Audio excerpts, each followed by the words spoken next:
les enjeux qui nous concernent. Cube Radio. En direct à LCN.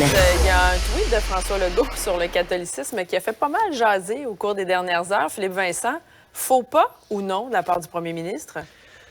Un peu, surtout à cause du contexte, parce qu'on a passé la semaine dernière à parler de la prière à l'école, et là, on disait il faut absolument avoir cette laïcité-là au Québec. La laïcité est importante. On s'est battu pour sortir la religion catholique de nos écoles. Et là, François Legault, qui en ce beau lundi de Pâques, nous disait oui, mais le catholicisme a engendré chez nous une culture de la solidarité qui nous distingue à l'échelle continentale, en citant les propos du chroniqueur Mathieu Bocoté du Journal de Montréal.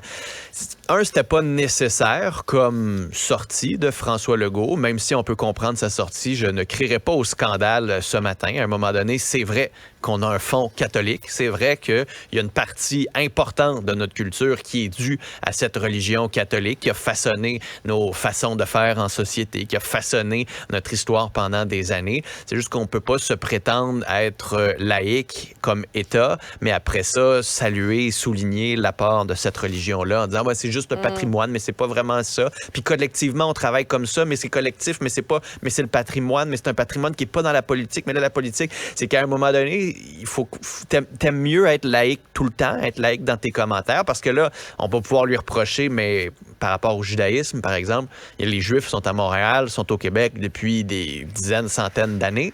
Eux autres aussi ont un apport important à notre patrimoine. Les protestants aussi. Pourquoi on ne souligne pas cet apport-là? L'islam, au cours des dernières années aussi, a changé certaines façons de faire, certaines façons de penser. Pourquoi on ne souligne pas cet apport de cette religion-là aussi? C'est juste qu'à un moment donné, t'es laïque ou tu l'es pas, ou t'es un peu catholaïque, et ça a été toujours ça, la faiblesse de la laïcité de la CAQ. C'est que ça n'a pas été une laïcité laïque, ça a souvent été une catho-laïcité. Donc, on était laïque, surtout par rapport aux autres religions, alors que par rapport à des religions comme le catholicisme, c'était pas si pire. Puis on pouvait laisser certains signes, puis comme ça. C'est juste qu'à un moment donné, dans notre société, c'est vrai qu'il y a certains signes qui sont catholiques. Je veux dire, on a fêté Pâques durant la fin de semaine.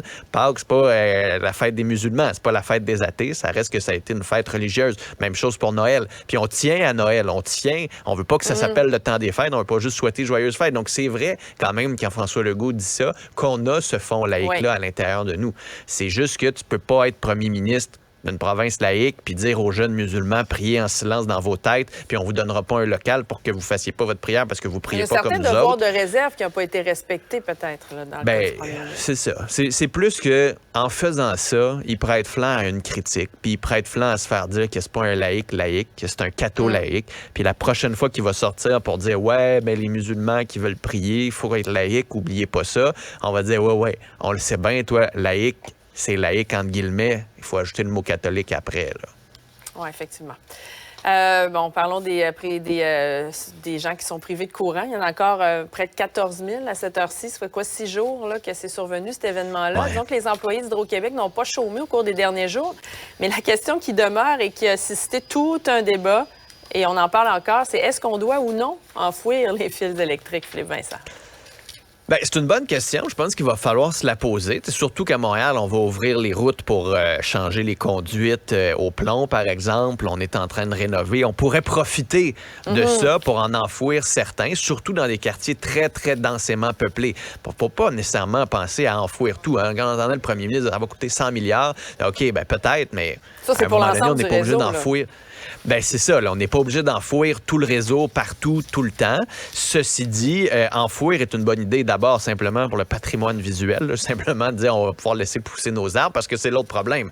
Parce que si on n'enfouit pas, il faut entretenir. Et il y a un énorme déficit d'entretien qui a été fait par Hydro-Québec au cours des dernières années. Les mondages, les arbres, on l'a vu là, avec le verglas. Et donc, si on n'est pas pour enfouir, il faudrait au moins entretenir et s'attaquer à cette fiabilité-là. Le problème avec la fiabilité du réseau, c'est que c'est pas payant.